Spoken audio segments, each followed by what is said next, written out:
time of year when it comes to time to get your home ready to sell. Do you know what sort of projects will actually add value to your home and which ones are just frivolous that you don't really need to do? Well, joining me is Robin McMonigle with Briggs Freeman Sotheby's International Realty, and she is here today to talk about projects that you should do and stuff that you really don't have to do.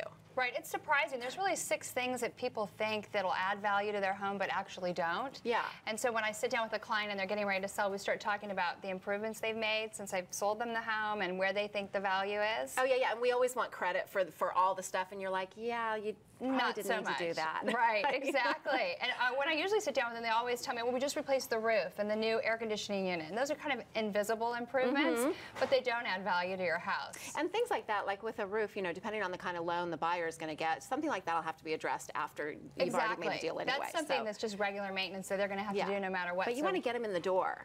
So what are some of the things that we think we need to do that we don't need to do?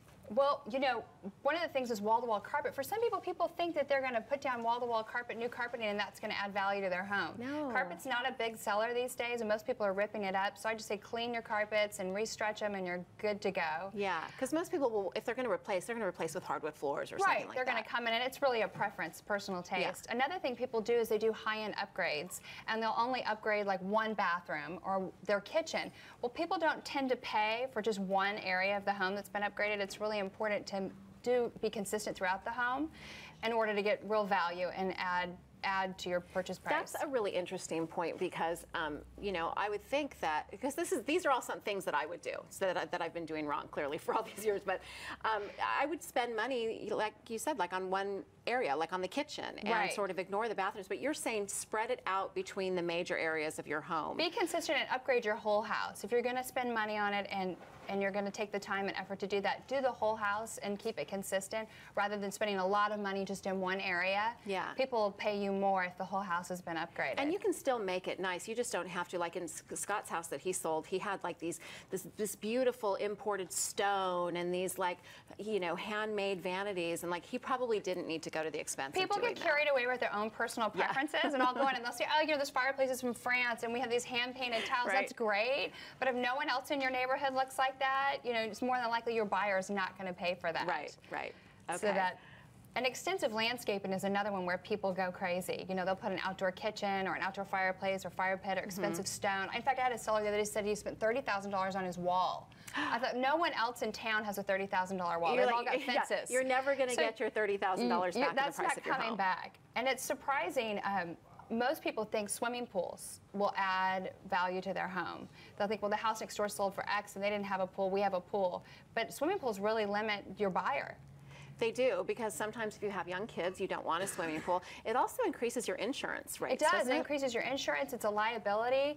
And empty nesters, couples who want to lock and leave their home, don't want the maintenance. That's, you know, there's a lot of maintenance and upkeep to having a pool. It is expensive. Let's go back to the landscaping for a moment, because I know you've talked before, last time we were here, about, you know, the importance of curb appeal and the importance of, you know, maybe planting flowers, cleaning up your front door area. But we shouldn't go to the expense of putting in like new trees or new shrubs or plants. You definitely want to spruce up your landscaping and look good. But a lot of times people do elaborate landscaping plans, and then when a buyer comes up, they don't want to maintain that. That's an expense that they don't want to incur. And that's a little scary for them, and they're not going to pay you for that. So you've spent, you know, $100,000 on landscaping. Well, they don't see the value in that. Yeah. And it's hard to sell that sometimes to a buyer if it's not important to them. Okay, so then this is a personal question. What about landscape lighting? Because usually they look at the home during the day. They don't really get to see. Well, it's important to have some uplighting and landscape lighting, but you can go crazy with landscape lighting, and it can get really expensive. And I don't know that you're going to get a real return on that investment. Overbuilding for your neighborhood is also another thing.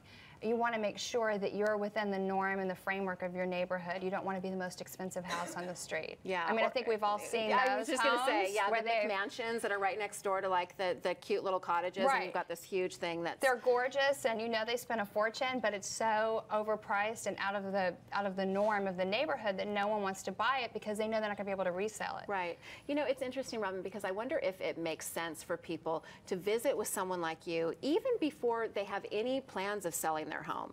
Just to Definitely. say, like, you know, we bought this home, there's some things that we want to do to it, but we want to visit with you because maybe, you know, 5, 6 years down the line, we'll probably look at selling it. Do you think this is a good thing for us to do? It's really smart to visit with a good real estate person and talk about before you do a remodel or even before you're building a home to make sure, because today it's really surprising. People aren't all about big houses and big square footage and all the bells and whistles because of the maintenance. After the crash and everything everyone's been through, they want to keep their expenses down. Yeah. And they realize, you know, 11,000 square feet is a lot to air condition and heat. Yes. You know, so maybe we'd be better to And go furnish. 4,500 exactly, and to clean and maintain and the landscaping. In fact, I was in a house the other day and the seller said, well, I have 11,000 square feet, but everyone else in the neighborhood's about 4,500.